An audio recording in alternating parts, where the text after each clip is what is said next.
बिस्मिल्लाहिर्रहमानिर्रहीम अस्सलाम वालेकुम फ्रेंड्स। आज की वीडियो में हम जानेंगे मुहर्रम स्पेशल खीर बनाने की रेसिपी, जो कि कम दूध के साथ ढेर सारी खीर बनाने का तरीका मैं आपको बताऊंगी। और बग़ैर खोया शामिल किए, बग़ैर क्रीम डाले ये क्रीमी और मज़ेदार खीर 20 से 25 मिनट में तैयार हो जाएगी।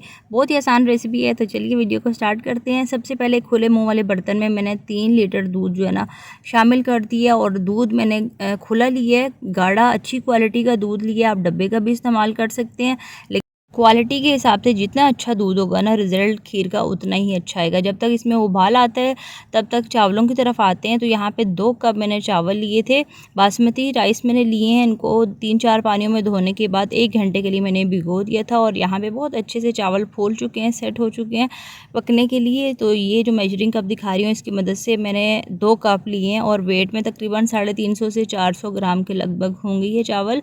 तो यहाँ पे चावलों का ये वाला पानी हमने निकाल देना है और इसको ब्लेंडर में शामिल करके 1 कप पानी के साथ मैंने इसका पेस्ट बना लिया। दरदरा सा मैंने चावलों को जो है ना वो पीस लिया है इस तरीके से। ना तो बहुत फाइन पेस्ट है और ना ही बहुत ज़्यादा मोटा रखा है चावलों को, दरमियाना सा मैंने किया है इसको। और यहाँ पे दूध में उबाल आते ही ना फ़ौरन से हमने इसको पेस्ट को शामिल करना है और फ़ौरन से हम इसको हिलाएंगे। थोड़ी देर के लिए भी आपने देरी की तो फिर यहाँ पे ना चावलों की गुठलियाँ बन जाएंगी, जो कि बहुत मुश्किल से फिर सेट होंगी आपसे। जैसे ही आप इसमें चावल शामिल करें तो फ़ौरन से ना आप इसको मिक्स करने लग जाएं। और यहाँ पे गाढ़ा दूध था, तो तकरीबन मैंने 2 से ढाई कप पानी भी मज़ीद इसमें शामिल किया था, क्योंकि जब चावल हमने ज़्यादा लिए हैं तो जब चावल दूध में जाएंगे तो फ़ौरन से ये फूलना शुरू हो जाते हैं। तो थोड़ा बहुत अगर पानी डालने की ज़रूरत पड़े तो आप इसमें शामिल कर सकते हैं।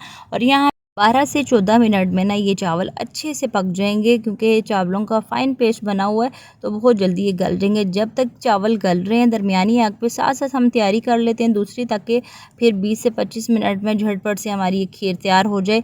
तो दूसरी तरफ ना मैंने 8 अदद पापे ले लिए हैं, रस भी इनको बोला जाता है और हर जगह से अमूमन मिल जाते हैं। 1 कप मैंने इसमें दूध शामिल किया और बिल्कुल फ़ाइन पेस्ट बना लेंगे, जो कि आगे चल के हम इसमें इस्तेमाल करेंगे और बहुत अच्छा टेस्ट आता है। खीर हमारी तैयार हो रही है और साथ ही साथ ना मैंने एक फ्राई पैन में 1 कप के करीब, 1 कप से थोड़ा सा कम मैंने चीनी ली है और इसको हम ना कैरमलाइज्ड करेंगे। और इसकी वजह से भी ना इसका जो कलर है बहुत अच्छा आएगा और बिल्कुल खोए मलाई जैसा टेस्ट जो है ना वो इसमें से आएगा। तो यहाँ पे बिल्कुल दम वाली आग मैंने की हुई है। दम वाली आग में थोड़ा थोड़ा करके तो हम इसमें इसको गाढ़ा कर लेंगे। और जैसे जैसे इसमें थोड़ा सा पानी शामिल करने के बाद पकाएंगे ना, तो इसका कलर इस तरीके से आ जाएगा। इसमें से जले हुए की स्मेल बिल्कुल नहीं आनी चाहिए। दम वाली आग आपने रखनी है। अगर तो तेज़ आग पे आपने इसका कैरेमल बनाया ना, तो फिर चीनी जल जाएगी और फिर पूरी खीर में से जलने की स्मेल आएगी। दम वाली आग पे आपने इस तरह का कलर लाने तक इसको पकाना है। और उसके बाद 12 से 14 मिनट में खीर हमारी बहुत अच्छे से तैयार माशाल्लाह से हो चुकी है। उसमें ये मैंने शामिल कर देना कैरेमल। और यहाँ पे ना ये ऑप्शनल है टोटली, इससे खीर का कलर जो है ना वो बहुत अच्छा आएगा। हम इसमें ज़्यादातर खोया तो शामिल करेंगे नहीं, लेकिन जो चीनी इस तरीके से हम इसमें शामिल करेंगे ना, तो इससे खीर का कलर बहुत अच्छा ज़बरदस्त सा आ जाएगा। और इसके साथ रस का जो पेस्ट बना के रखा था ये भी मैंने इसमें शामिल कर देना है, और इससे भी इसके कलर में बहुत फ़र्क आएगा। और ये दोनों चीज़ें शामिल करने के बाद अच्छे से हम यहाँ पे मिक्स करेंगे। और इसके साथ साथ ना मैंने यहाँ पे बादाम और पिस्ते ग्राइंडर मशीन में डाल के ना तो दरदरा सा मैंने इनको ग्राइंड कर लिया था, वो भी मैंने इसमें शामिल करने हैं। लेकिन इससे पहले मैंने इसमें शामिल करनी है चीनी।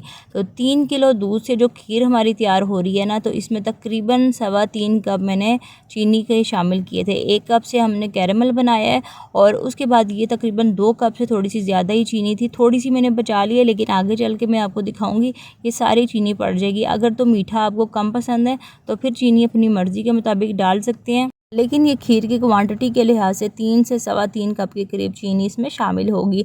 इसके साथ बादाम और पिस्ता जो है वो मैंने ग्राइंड करके रखा था, ये मैंने शामिल किया है। साथ ही साथ तकरीबन 1.5 खाने का चम्मच इसमें पिसी हुई हरी इलायची का पाउडर शामिल किया, बहुत अच्छी से खुशबू आएगी। और ये जो चीनी मैंने बचाई थी ये मैंने शामिल किया, क्योंकि चीनी जो है ना वो मीठा मुझे कम लग रहा था इसमें।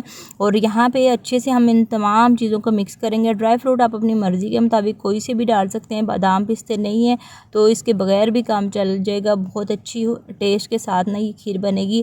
और यहाँ पे माशाल्लाह से चावल तो जब हमने शामिल किए थे 12 से 14 मिनट में बहुत अच्छे से खीर तैयार हो गई है। लेकिन जब चीनी शामिल करते हैं ना तो फिर जितनी मर्ज़ी चाहे खीर गाढ़ी हो दोबारा पतली हो जाती है।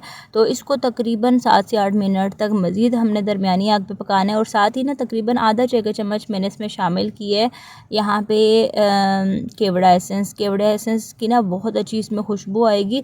तो आपने अगर आपके पास हो तो शामिल कर लें, ना हो तो इसको स्किप भी कर सकते हैं, लेकिन शामिल करेंगे ना तो बहुत अच्छा टेस्ट आएगा। और ये जो बादाम पिस्ते हमने दरदरा सा इनको ग्राइंड करके डाला है, उससे भी बहुत अच्छी ज़बरदस्त टेस्ट के साथ ये बनेगी और इसका भी टेस्ट बहुत अच्छा आएगा। 7 से 8 मिनट तक हमने इसको पकाना है। और यहाँ पे ना आप चम्मच को आपने छोड़ना नहीं है बिल्कुल भी, चम्मच मुसलसल चलाते जाना है ताकि आपकी खीर जो है ना वो नीचे लगने ना पाए। क्योंकि जब एंड मराहिल पे खीर होती है ना तो फिर नीचे पैंदे पे लगने के बहुत ज़्यादा चांसेस होते हैं। और थोड़ी सी भी खीर अगर नीचे लग जाए, जल जाए ना, फिर पूरी खीर जो है ना वो ख़राब हो जाती है और आपकी मेहनत फिर बिल्कुल ज़ाया हो जाएगी। तो यहाँ पे 7-8 मिनट तक हमारी खीर माशाल्लाह से पक चुकी है, गाढ़ी भी हो चुकी है। तो इस स्टेज पे मैंने अब चूल्हे को बंद कर देना है, थोड़ा सा मैं इसको ठंडा होने दूँगी, उसके बाद हम इसको डिश आउट करते हैं। और ये खीर मुहर्रम में बांटने के लिए बनाएं या किसी ख़ास इवेंट पे बनाएं, परफेक्ट रेसिपी है। कोई इसमें खोया क्रीम आपके सामने शामिल नहीं हुई, लेकिन इसका कलर और इसका जो टेस्ट है ना बिल्कुल ऐसे ही आपको फ़ील होगा कि आपने इसमें खोया शामिल किया हो। इस खीर के ना तकरीबन 40 से 45 कप्स जो है ना वो आराम से बन जाते हैं। तो परफेक्ट किस्म की ज़बरदस्त रेसिपी है, इसको ज़रूर ट्राई करिएगा।